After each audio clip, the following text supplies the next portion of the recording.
मैं devils tramping ground इत्तेफाक से पहुंचा था। कम से कम बाद में मैंने खुद को यही बताया। ये नॉर्थ कैरोलिना के एक दूर दराज इलाके में था, मरकजी सड़कों से बहुत दूर, दरख्तों और सुनसान रास्तों के पीछे छुपा हुआ।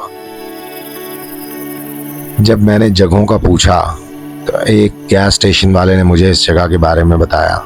मेरा सवाल सुनते ही उसकी मुस्कुराहट गायब हो गई। फिर वो मेरे करीब आया और आहिस्ता से बोला, रात के बाद वहाँ मत रुकना। और जाहिर है मैं फिर भी गया। जब मैं क्लियरिंग तक पहुँचा, सूरज दरख्तों के पीछे गायब होने लगा था। और सच कहूँ, वो जगह फ़ौरन गलत महसूस हुई। डरावनी नहीं, फिल्मी नहीं, बस गलत। जंगल के दरमियान एक बिल्कुल गोल दायरा था जहाँ सिर्फ खुश्क मिट्टी थी, ना घास, ना झाड़ियाँ, ना कोई पौधा, सिर्फ मुर्दा ज़मीन। उसके इर्द गिर्द सब कुछ सब्ज और जिंदा था, सिवाय उस दायरे के। मैं करीब गया तो सीने में अजीब दबाव महसूस हुआ, जैसे उस दायरे की हवा बाकी जंगल से ज़्यादा भारी हो। तब मुझे कहानी याद आई। लोग कहते थे कि शैतान खुद रात को यहाँ चलता है, दायरों में घूमते हुए। मैं तकरीबन हंस पड़ा था। फिर मैंने कुछ अजीब देखा। जंगल की आवाज़ें बंद हो चुकी थी, मुकम्मल खामोश। ना कीड़े, ना परिंदे, कुछ भी नहीं। और इस खामोशी में खड़े हुए मुझे अचानक शिद्दत से एहसास हुआ कि मैं बिल्कुल अकेला हूँ। मैंने फ्लैशलाइट निकाली और मिट्टी के दायरे पर रोशनी डाली। तब मैंने फुटप्रिंट्स देखे, ताज़ा, बड़े, इंसान जैसे, मगर अजीब। कदम गैर मुतवाज़न थे, जैसे कोई बहुत देर से दायरे में चल रहा हो। मुझे वहीं से चले जाना चाहिए था, लेकिन उसके बजाय मैं दायरे के अंदर चला गया। और जैसे ही मेरा कदम उस मिट्टी पर पड़ा, दर्जा हरारत फ़ौरन गिर गया। आहिस्ता नहीं, फ़ौरन, जैसे मैंने कोई इनविजिबल बाउंड्री पार कर ली हो। और तब मेरे पीछे एक आहिस्ता कदमों की आवाज़ आई, उसी दायरे के अंदर, मेरे साथ। जैसे ही मैंने अपने पीछे वो कदमों की आवाज़ सुनी, मेरे जिस्म की हर हिस्स ने कहा कि पीछे मत मुड़ना। लेकिन मैं मुड़ा। कुछ नहीं था। क्लियरिंग खाली थी। मेरी फ्लैशलाइट की रोशनी खुश्क मिट्टी, इर्द गिर्द के दरख्तों और अंधेरे पर घूमती रही, लेकिन वहाँ कोई मौजूद नहीं था। फिर एक और कदमों की आवाज़ आई, क्रंच, आहिस्ता, जानबूझकर। मैं फ़ौरन दोबारा मुड़ा। फिर भी कुछ नहीं। तब मुझे एहसास हुआ कि आवाज़ जंगल से नहीं आ रही थी, वो दायरे के अंदर ही रह रही थी, मेरे इर्द गिर्द घूम रही थी। मैं आहिस्ता आहिस्ता क्लियरिंग के किनारे की तरफ हटने लगा, मगर मेरे हाथ पूरी तरह कांप रहे थे। क्रंच, एक और कदम, इस बार बाईं तरफ, फिर दाईं तरफ से, जैसे कोई इनविजिबल चीज़ मेरे गिर्द दायरे बना रही हो।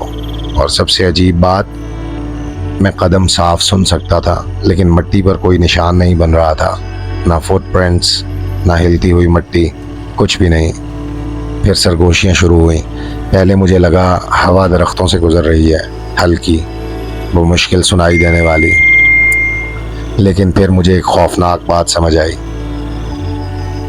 सरगोशियाँ जंगल से नहीं आ रही थीं, वो क्लियरिंग के अंदर से आ रही थी। धीमी आवाज़ें, जैसे कई लोग एक साथ किसी दूसरे कमरे में बात कर रहे हो। मैंने अल्फाज समझने की कोशिश की। ये मेरी गलती थी। जैसे ही मैंने गौर से सुनना शुरू किया, आवाज़ें तेज़ हो गईं। साफ नहीं, बस ज़्यादा तेज़। दर्जनों सरगोशियाँ मेरे कानों के इर्द गिर्द भर गईं। मेरा सीना फ़ौरन सख्त हो गया, सांस लेना मुश्किल हो गया। तब मैंने ट्री लाइन के करीब कुछ हरकत करते देखा। इंसान नहीं, एक साया, बहुत लंबा, गैर मामूली हद तक स्याह, दो दरख्तों के दरमियान साकित खड़ा। मैंने फ्लैशलाइट सीधी उस पर डाली और एक लम्हे के लिए मैंने उसका चेहरा देखा।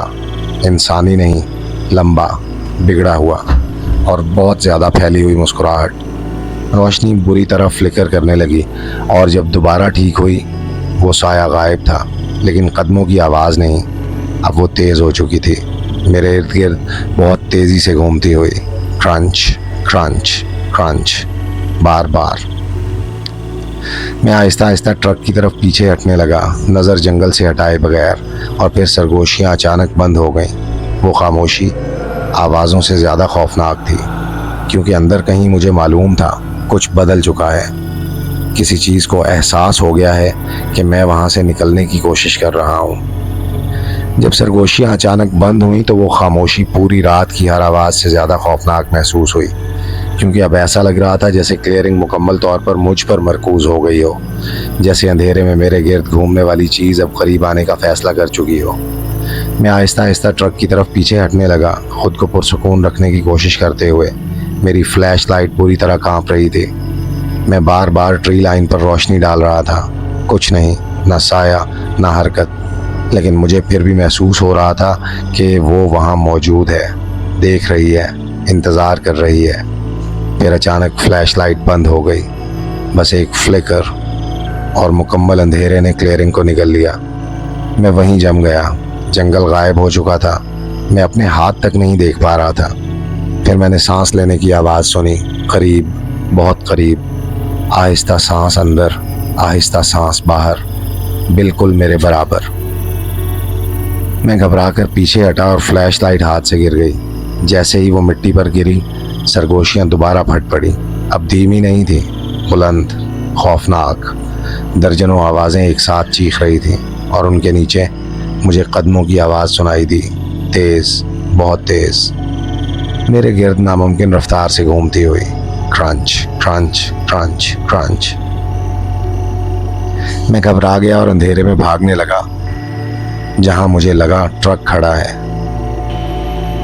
मेरी शाखें मेरी जैकेट से टकरा रही थी। फिर अचानक मेरे हाथ ने धात को छुआ, ट्रक का दरवाज़ा। मैंने तकरीबन उसे फाड़ कर अंदर घुस गया। जैसे ही मैंने दरवाज़ा बंद किया, बाहर सब कुछ दोबारा खामोश हो गया।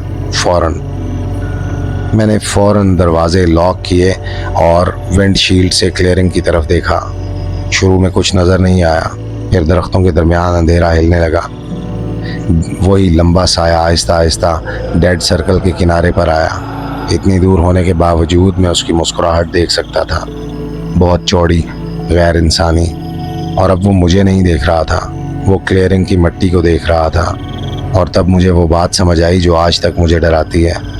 वो दायरा इसलिए मुर्दा नहीं था कि वहाँ कुछ उग नहीं सकता, वो इसलिए मुर्दा था क्योंकि कोई चीज़ वहाँ मुसलसल चलती रही थी, बार बार बार बार, जैसे हकीकत पर एक रास्ता घिस गया हो। फिर इस साए ने आहिस्ता से सर मेरी तरफ मोड़ा और अचानक दायरे की मिट्टी हरकत करने लगी। जलजले की तरह नहीं, बल्कि कदमों की तरह, जैसे ज़मीन के नीचे एक साथ दर्जनों फुटप्रिंट्स बन रहे हो। तब मेरी ट्रक की इंजन बंद हो गई, हेडलाइट्स फ्लिकर होकर बुझ गईं और बाहर अंधेरे में मुझे कदमों की आवाज़ दोबारा सुनाई दी, आहिस्ता, क्रंच क्रंच क्रंच, ट्रक के गिर्द घूमती हुई।